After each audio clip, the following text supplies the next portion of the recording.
সর্বশেষ যে ব্যক্তি জাহান্নাম থেকে মুক্তি লাভ করবে তাকে আল্লাহ পাক বলবেন, ফেরেশতাদেরকে বলবেন, ও আমার ফেরেশতারা, আমার এই বান্দাকে জান্নাত এবং জাহান্নামের মাঝখানে রেখে দাও।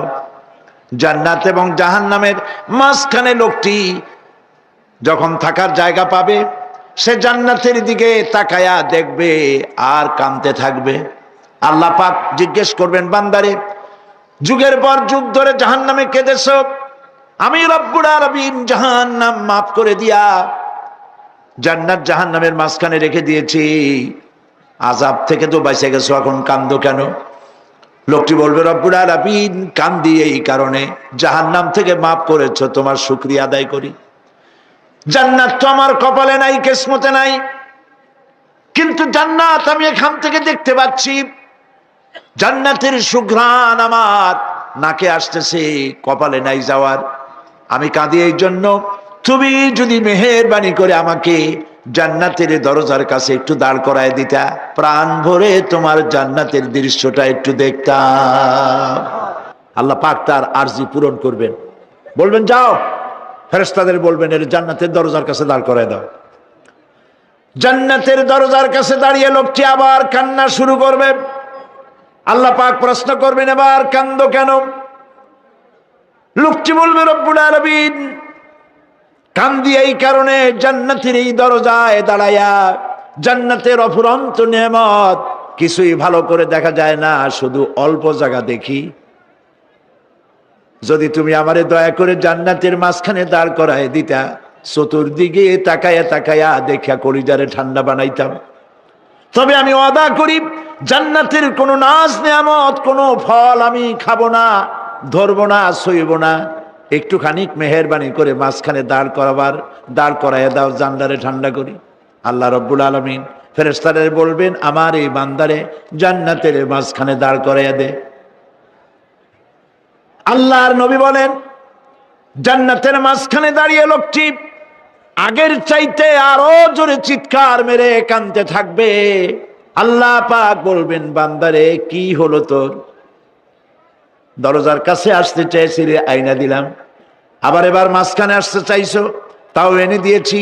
আবার কান্দো কেন? লোকটি বলবে, রব্বুল আলামিন এবার কান্দি এই জন্যে, তুমি যখন দয়া করে একটিবার জান্নাতের মাঝখানে এনে আমাকে দাঁড় করায় দিয়েছো, তুমি রহমান রহিম গফুরুর রহিম, এই জান্নাত থেকে আবার আর বাইর করে দিও না। আল্লাহ রাব্বুল আলামিন বলবেন, ও আমার বান্দারে, আমার এই জান্নাত তোর খুব পছন্দ হয়েছে নাকি? লোকটি বলবে, রব্বুল আলামিন কলিজা ঠান্ডা হয়ে গেছে, ভাবতেও পারি না এই জান্নাত এত সুন্দর। আল্লাহ পাক বলবেন, বান্দারে, এরকম একটি নয়, দুইটা নয়, তোর জন্য আমি 10টা জান্নাত এরকম রিজার্ভ করে রাখছি। সুবহানাল্লাহ। আল্লাহ পাককে ভয় করে পৃথিবীর সমস্ত পাপ থেকে যারা নিজেকে রক্ষা করবে, আল্লাহ তাদের জন্য এই জান্নাত রেখে দিয়েছেন। সুবহানাল্লাহ। সেই জান্নাতের রিসিপশন আপনারা আন্দাজ করতে পারবেন না, রিসিপশন কারে কয়। কি এর প্রধানমন্ত্রী আর প্রেসিডেন্ট, 4-5টা পুলিশ আর আর্মি আসে, একটা ফট করে সেলুট মারলো, বা শেষ হয়ে গেল, এরকম না। জান্নাতীদেরকে রিসিপশন দেওয়া হবে।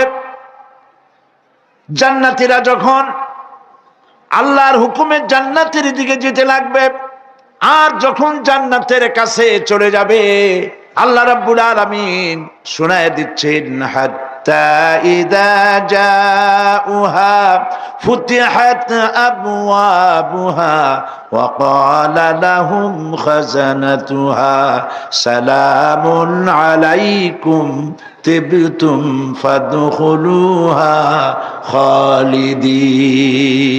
সুবহানাল্লাহ। জান্নাতীরা যখন জান্নাতে প্রবেশ করার দরজার মুখোমুখি হবে, দ্বার রক্ষীগণ তখন বলবে, সালামুন আলাইকুম, আল্লাহর শান্তি তোমাদের উপরে বর্ষিত হোক। সুবহানাল্লাহ। দুনিয়ার টাটকা টাটকা সুখগুলি 2 পা দিয়ে ঠেলে দিয়েছো, টাটকা সুখগুলি গ্রহণ করো নাই, হারাম খাও নাই, আল্লাহর দ্বীন কায়েমের জন্য রক্ত দিয়েছো, জীবন দিয়েছো, কষ্ট করেছো, আল্লাহকে ভয় করেছো। আমাদের সালাম গ্রহণ করো, জান্নাতের মধ্যে ঢুকে যাও চিরকালের জন্য। সুবহানাল্লাহ। আর বাইর হওয়া লাগবে না, চিরকাল এই জান্নাতের মধ্যে তোমরা বসবাস করতে পারবে, আল্লাহ রাব্বুল আলামিনের ফেরেশতারা বলে দিবেন। জান্নাতের মধ্যে আল্লাহ পাক হুরদের সঙ্গে জান্নাতীদের বিয়ের ব্যবস্থা করে দিবেন। কোরআনে কারিমে আল্লাহ পাক বলেন, মুত্তাকিইনা আলা সুরুজিম মাসফুফাতিন ওয়া যাওয়াজনাহুম বিহুরিন ঈন। সামনাসামনি ভাবে সাজানো সারি সারি আসন সমূহের উপর তারা ঠেস লাগায় বসে থাকবে, আর আল্লাহ রাব্বুল আলামিন হুরদের সাথে জান্নাতীদের বিয়ের ব্যবস্থা করে দিবেন। যেসব হুরের সঙ্গে বিয়ে হবে তাদের আল্লাহ পাক বিবরণ দিচ্ছেন কি রকম হবে তারা। লাম ইয়াতমিসহুন্না ইনসুন ওয়ালা জান। এর পূর্বে জিন এবং ইনসান এদেরকে কেউ স্পর্শ করে নাই। কি রকম তারা? কাআন্নাহুন্নাল ইয়াকুতু ওয়াল মারজান।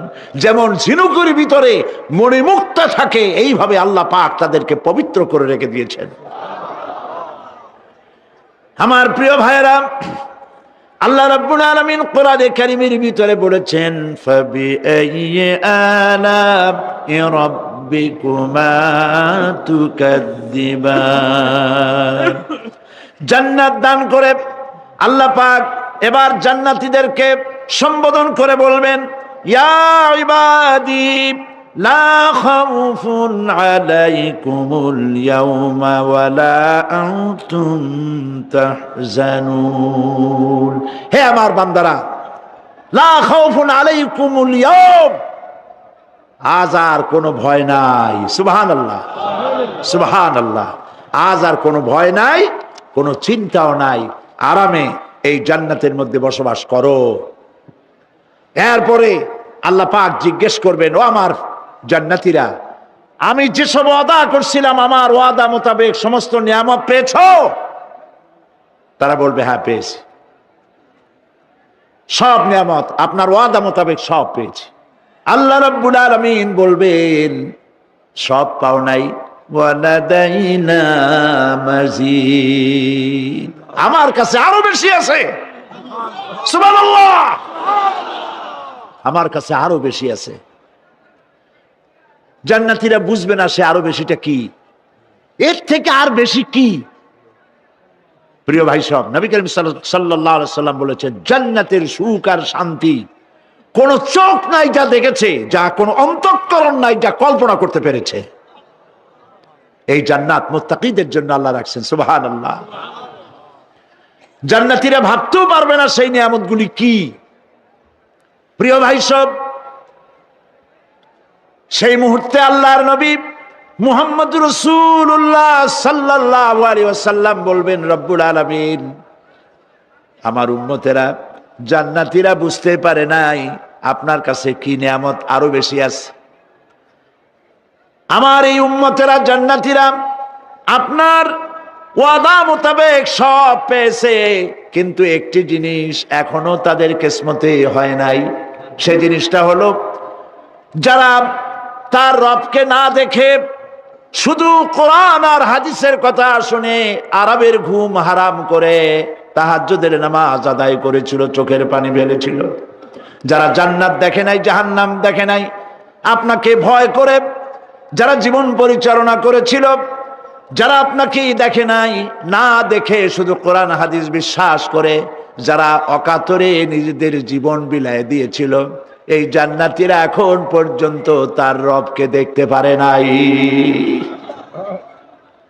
আল্লাহ রাব্বুল আলামিন তার সামনে থেকে ৭০,০০০ পর্দা সরে যাবে। আল্লাহ পাক বান্দাদের আরজি পুরা করার জন্য জান্নাতীদের সামনে তিনি জালোয়া ফরোজ হবে। কোরআন শরীফের ভিতরে আল্লাহ পাক বলেন, জান্নাতীরা তারা আল্লাহর দিকে, জান্নাতীরা তার রবের দিকে তাকিয়ে থাকবে, আর রব তার বান্দাদের দিকে তাকায়া থাকবে। প্রাণ ভরে জান্নাতীরা রবকে দেখবে। সুবহানাল্লাহ। আল্লাহ পাককে দেখবে। প্রাণ খুলে আজ দোয়া করি রব্বুল আলামিন, জান্নাতের যেই পরিবেশে যেই জায়গায় তুমি দয়া করে তোমার গোলামদেরকে তুমি নিজেই দর্শন দিবে, দেখা দিবে। মনিব গো, ও আমাদের রব, আজ এই বিশাল জনসমুদ্র নিয়ে তোমার দরবারে আবেগ ভরা কণ্ঠে বলি, যেই অনুষ্ঠানটি তুমি এমন মুবারক অনুষ্ঠান করবে যেখানে তুমি জান্নাতীদেরকে দেখা দিবে, ওই জান্নাতের কোনো একটি, ওই অনুষ্ঠানের কোনো একটি কোনায় কানায় আমাদেরকেও দাঁড় করাইয়া দেখার তৌফিক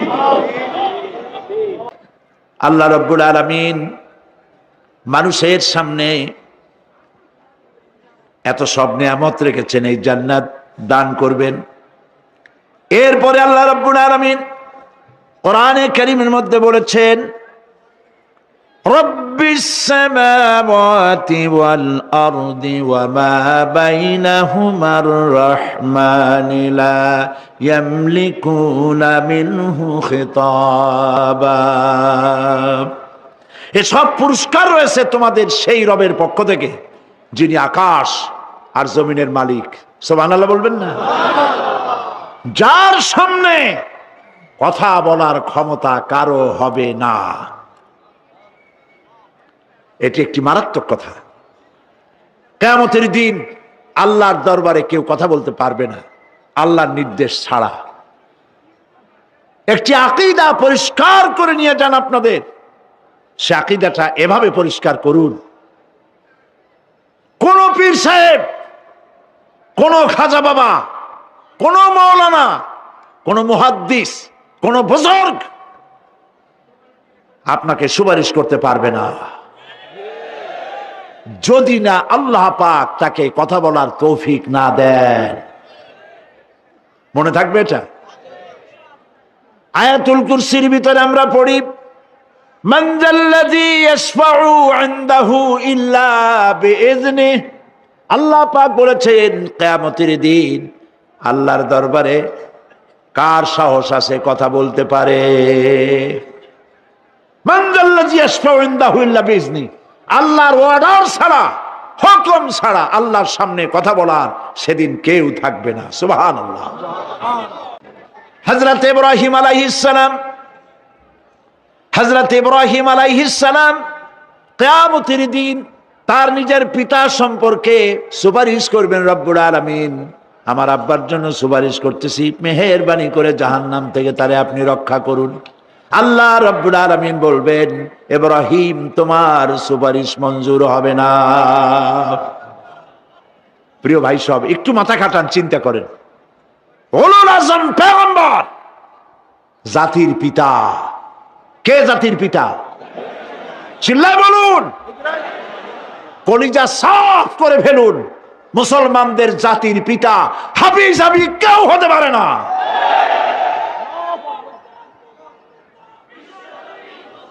মিল্লাতা আবিকুম ইব্রাহিম। ইব্রাহিম আলাইহিস সালাম এই মিল্লাতের পিতা। সুবহানাল্লাহ।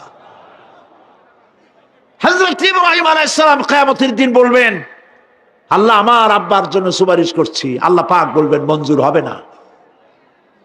আজর তোমার পিতা হতে পারে, কিন্তু আমার খলিলকে আগুনে ফেলার জন্য নমরুদকে সে সহযোগিতা করেছে, আমি তোমার পিতাকে ক্ষমা করব না। নবী করিম সাল্লাল্লাহু আলাইহি সাল্লামকে সাহাবায়ে কেরাম জিজ্ঞেস করেছেন, হে রাসূল আপনার আব্বা এবং আম্মার অবস্থা কি হবে? নবী করিম সাল্লাল্লাহু আলাইহি সাল্লাম কেঁদে ফেলেছেন, সব বলেছেন আমি তাদের কোনো উপকারে আসব না। আল্লাহু আকবার। আপনি মনে করছেন নাকি যে ইয়া নবী সালাম আলাইকা বলি অমনি নবী সুপারিশ পাবেন? এত সহজ। কতগুলা রসগোল্লা খাইলেন আর বড় একটা মিছিল করলেন আর অমনি চলে যাবেন? পৃথিবীর সব মানুষ, সাহাবায়ে কেরাম বাদ দেন, পৃথিবীর সমস্ত মানুষ একত্রিত হয়ে আবু তালেব রাসূলুল্লাহকে যে ভালোবেসেছেন, ওর 1000 ভাগের 1 ভাগও সারা দুনিয়ার মানুষ রাসূলুল্লাহকেই ভালোবাসতে পারবে? পারবে? নিজের ছেলে আলীকে, আলী রাদিয়াল্লাহু তাআলা আনহুকে আলাদায় বিছানায় শোয়াইয়া ছোট্ট মানুষ হযরত আলী আলাদা জায়গায় রাখিয়া মুহাম্মদুর রাসূলুল্লাহ সাল্লাল্লাহু আলাইহি সাল্লাম এতিম মানুষ তারে কলিজার সাথে বুকের মধ্যে আশ্রয় দিয়ে আগলে রেখেছেন বুক ভরে। সেই আবু তালেব মৃত্যুর সময় নবী করিম সাল্লাল্লাহু আলাইহি সাল্লাম বলেছিলেন, চাচা একটি বার আমার কানে তাওহীদের কালেমা শোনায় দেন। আবু তালেব তার কিসমতে ছিল না কালেমা। মরে যাওয়ার পর একজন সাহাবী বলেছিলেন, ইয়া রাসূলুল্লাহ, মৃত্যুর সময় আবু তালেবের মুখ আমি নড়তে দেখেছি, তিনি কালেমা পড়েছেন সম্ভবত। রাসূলুল্লাহ সাহেব বলেছেন, আমি শুনি নাই। এত ভালোবাসার পরেও হাদিস শরীফে এসেছে আবু তালেব জাহান্নামে যাবে। কোথায় যাবে? জাহান্নামে। সবচাইতে কম আযাব হবে কার? আবু তালেবের। কম আযাবটা কি? হাদিস শরীফে এসেছে কম আযাব হলো জাহান্নামের আগুন দিয়ে এক জোড়া জুতা তৈরি করে আবু তালেবের পায়ে পরিয়ে দেওয়া হবে।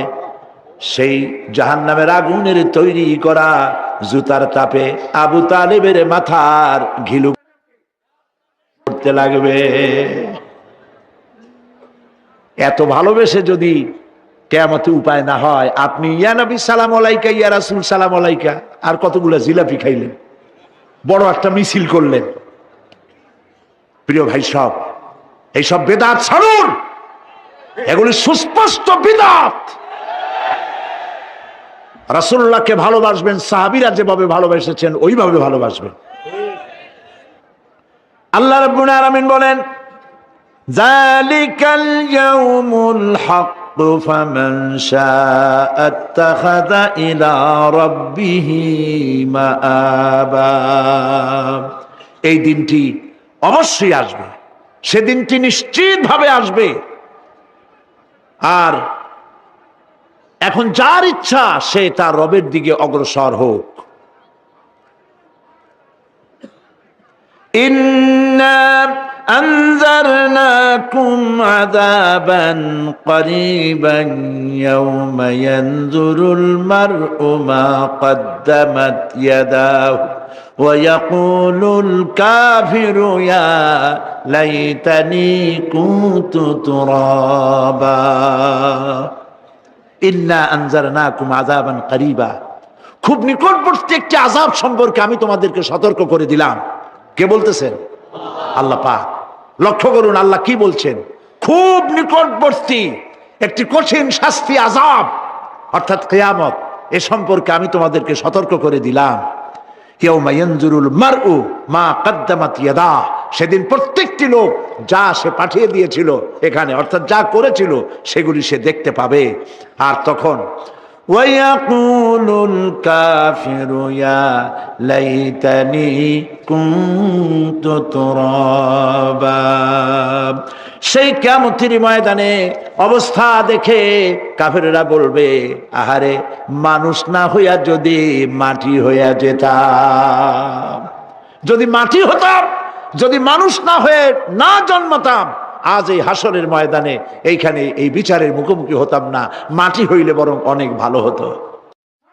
এই পৃথিবীতে আমরা এসেছি, চলে যাব, যাওয়ার আগে এই কোরআন একটি বিশাল জনগোষ্ঠী এমন বানাতে চেয়েছে যে জনগোষ্ঠী এই কোরআন দিয়ে একটি বিশাল সমাজ গড়বে, রাষ্ট্র গড়বে, এমন রাষ্ট্র গড়বে যেই রাষ্ট্রে দুঃখ থাকবে না, অশান্তি থাকবে না, যেখানে সুখ থাকবে, সমৃদ্ধি থাকবে। আর কিয়ামতের দিন আল্লাহর জান্নাতে তারা চলে যাবে। আল্লাহ রাব্বুল আলামিন বলেন, ফামান কানা ইয়ারজু লিকা রাব্বিহি ফালইআমাল আমালান সালিহান ওয়া লা ইউশরিক বিইবাদাতি রাব্বিহি আহাদা। আল্লাহ পাক বলেন, যে বাজারা আমার সঙ্গে দেখা করতে চায় কিয়ামতে, দুইটা কাজ করা লাগবে। বলেন কয়টা কাজ? একটা হলো নেক আমল। কি আমল বলেন? নেক আমল। নেক আমল কারে বলে? নেক আমল করতে হলে আবার দুইটা শর্ত লাগে। এক নম্বরে কাজটা করতে হবে আল্লাহরে খুশি করার জন্যে। কারে খুশি করার জন্য? একটা মাদ্রাসা বানাইছি, যাতে লোকেরা বলে যে বড় একটা মাদ্রাসা বানাইছেন। এই জন্য মাদ্রাসা বানাবেন, মসজিদ বানাবেন, হসপিটাল বানাবেন, যা কিছু করেন নিয়ত হবে আল্লাহকে খুশি করা। নিয়ত হবে কারে খুশি করা? আল্লাহ পাককে খুশি করা। এই হলো নেক আমলের প্রথম শর্ত, কাজ হবে আল্লাহকে খুশি করার জন্য। 2 নম্বরে কাজটি হতে হবে সুন্নতে নববী সাল্লাল্লাহু আলাইহি ওয়াসাল্লামের উপরে। মনে থাকবে, দাড়ি রাখবো কেন রাখবো? রাসূলের সুন্নত। রাখবো কারে খুশি করার জন্য? আল্লাহকে খুশি করার জন্য। রাখবো কার মতো? রবীন্দ্রনাথের মতো, কার্ল মার্কসের মতো, কবির মতো নয়। রাখতে হবে কার মতো? নবীর মতো। বুঝে নেন, কাজটা হতে হবে আল্লাহকে খুশি করার জন্য। 2 নম্বরে কাজটা হতে হবে সুন্নতে নববী সাল্লাল্লাহু আলাইহি ওয়াসাল্লামের উপরে হতে হবে। তাহলে এই হলো 1 নম্বর। জান্নাতে যাওয়ার জন্য, আল্লাহর সাথে দেখা করার জন্য 1 নম্বরের কাজ হলো নেক আমল। বলেন 1 নম্বরের কাজ কি? 2 নম্বরের কাজ ওয়ালা ইউশরিক বিইবাদাতি রাব্বিহি আহাদা। আল্লাহ রাব্বুল আলামিনের ইবাদতের সাথে কাউকে শরীক স্থাপন করা যাবে না। আমরা যারা মুসলমান, অধিকাংশ মুসলমান শিরকের ভিতরে মুবতালা হয়ে আছে। বিশ্বাস করেন কিনা বলেন? কাফেরেরা তো মুশরিক আছেই, ওরা তো মুশরিক আছেই, কিন্তু আমরা মুসলমানেরা আমাদের আমলের মধ্যে আমাদের অজান্তে সবের নিয়তে অনেক শিরক আমরা করে বসি। নাউজুবিল্লাহ, বলেন নাউজুবিল্লাহ। এই জন্য আমি বারবার সতর্ক করি, নিজেকেও করি, আপনাদেরকেও করি। এই কারণে করি, শিরকের গুনাহ আল্লাহ মাফ করবেন না। ইন্না শিরকা লাযুলমুন আযীম। শিরক মস্ত বড় অপরাধ, জুলম, আল্লাহ মাফ করবেন না। আল্লাহর কাছে কান্দে কান্দে মাফ চাওয়া লাগবে যে আল্লাহ শিরক থেকে আমাকে রক্ষা করো, বাঁচাও। অনেক গোপন শিরক আছে। মাজারে যান, পীর সাহেবের কাছে যান, মনে যদি নিয়ত থাকে উনি ফু দিলে আমি ভালো হবই, উনি তাবিজ দিলে আমার বাচ্চা হবেই, উনি আমারে দয়া করলেই আমার ব্যবসায় উন্নতি হবেই, এইটার নাম শিরক। এটার নাম কি? ওয়াইজা সাআলতা ফাসআলিল্লাহ ওয়াইজা ইসতাআনতা ফাসতাইন বিল্লাহ। যা বলার আল্লাহরে বলো, আর যা চাওয়ার কার কাছে চাও? চিল্লায় বলেন। কলিজাটাকে পরিষ্কার করে যান আজকের মাহফিলে। এই কলিজায় কারো প্রতি কোনো ভয় রাখবো না আল্লাহ ছাড়া। ভয় করবো কারে বলেন? মহব্বত আল্লাহ ছাড়া, এত বেশি মহব্বত আর কাউকে করব না। আল্লাহ তাআলা আমাদের কলিজায় তোমার ভয় এবং মহব্বত দিয়ে ভরে দাও। রাসূলের মহব্বত দিয়ে আমাদের দিলকে ভরে দাও। বিশ্বাস করুন ভাই সাহেব, কোরআন শরীফ আমার সামনে, বিশ্বাস করুন, দেশি পীর বিদেশি পীর, খাজা বাবা দেশি এবং বিদেশি, কেউ আপনার ভাগ্য বদলাই দিতে পারবে না। এই পিছনে দৌড়ায় দৌড়ায় কোনো লাভ নয়। এতক্ষণ মসজিদের ভেতরে বসে আল্লাহর কাছে কাঁদেন। ওয়াকালা রাব্বুকুম উদউনি আস্তাজিব লাকুম।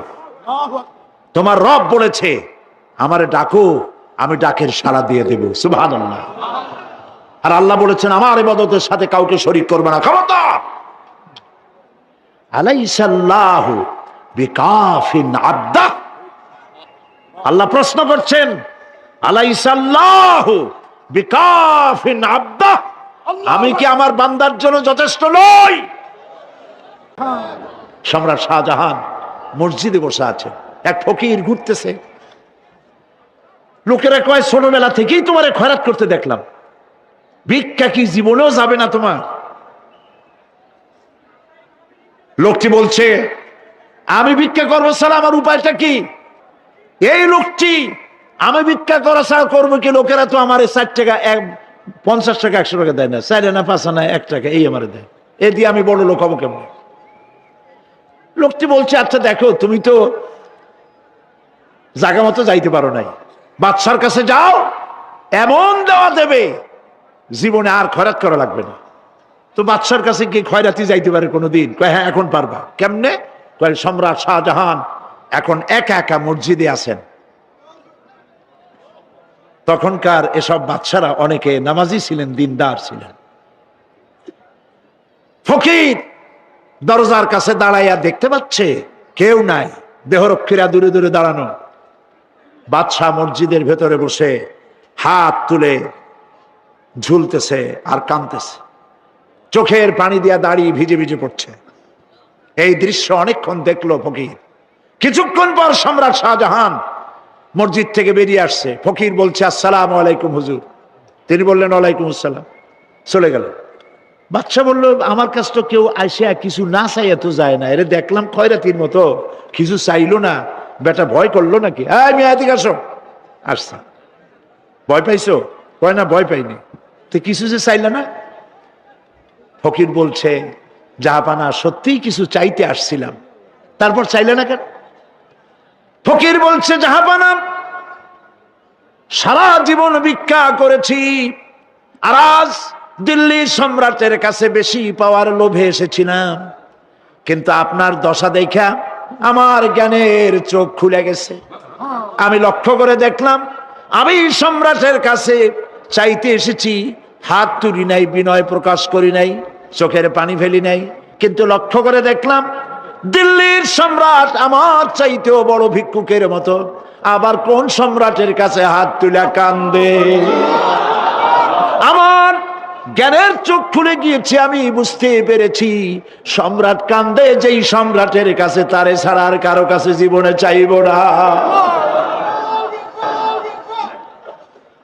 এই কথাই সূরা ফাতিহায় প্রত্যেক দিন পড়ি, বুঝি না কি পড়ি। ইয়াকা না'বুদু ওয়া ইয়াকা নাস্তাঈন। আয় আল্লাহ, একমাত্র তোমার গোলামি করি আর তোমার কাছে সাহায্য চাই, তুমি ছাড়া কারো কাছে সাহায্য চাই না। কলিজা সাফ করুন। কোন মরা পীর, কোন জিন্দা পীর আপনার মনের আশা পুরা করতে পারবে না, পারবে না, পারবে না।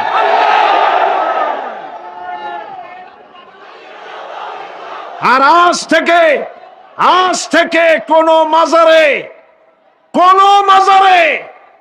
টাকা দিবেন না, পয়সা দিবেন না, আগরবাতি দিবেন না, মোমবাতি দিবেন না, গোলাপ পানি দিবেন না। কারা কারা দিবেন না হাত উঁচু করে দেখা। আল্লাহুম্মা আমিন। আয় আল্লাহ তাআলা,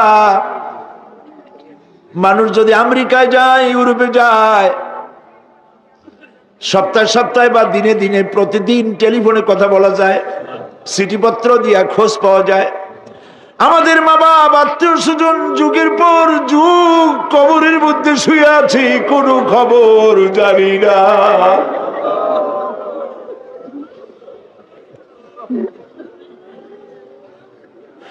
তুমি যদি আযাব দাও, ঠেকাবার কেউ নাই। আয় আল্লাহ, তুমি যদি রহমত করো, করতেই পারো মাবুদ, তুমি রহমান রহিম, মাফ করে দাও। আল্লাহ তাআলা, এবার আমরা আমাদের গুনার কথা বলি। এই লক্ষ লক্ষ মানুষ তোমার বান্দা বান্দিরা খাওয়ার জন্য আসে নাই, রিক্সা ভাড়া কেউ দেওয়া হয় নাই, দোয়া কবুল হবে এই বিশ্বাস করে এসেছে। বাবু তুমি তাকাও, তুমি তোমার আরশে আজিম দিয়া তাকাও। আমাদের ঈমান, আমাদের আকীদা, আমরা এখন কোথায় বসা তুমি দেখতে পাচ্ছ। আমরা কি বলে কাঁদতেছি তুমি শুনতে পাচ্ছ। রব্বুল আলামিন, আমাদের গুনার দিকে যদি তাকাও, তোমার গোসা হতে পারে। আমাদের গুনার দিকে তাকায়ও না, চোখের দিকে তাকাও।